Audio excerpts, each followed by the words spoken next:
আজান দিচ্ছে। তোমরা কি জানো আজানের সময় মনে মনে দোয়া করলে দোয়া কবুল হয়? সো এটা হচ্ছে উপযুক্ত সময়। আজানের সময় মনে মনে নিজের ইচ্ছাগুলো সব বলে ফেলো, আর ইনশাল্লাহ পূরণ হয়ে যাবে।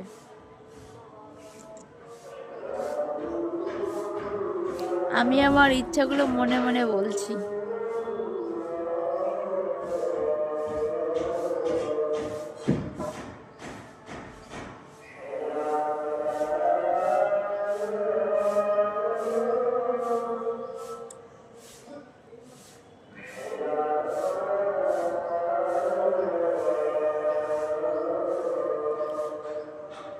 আল্লাহ আমার সব মনের ইচ্ছাগুলো পূর্ণ করে দাও।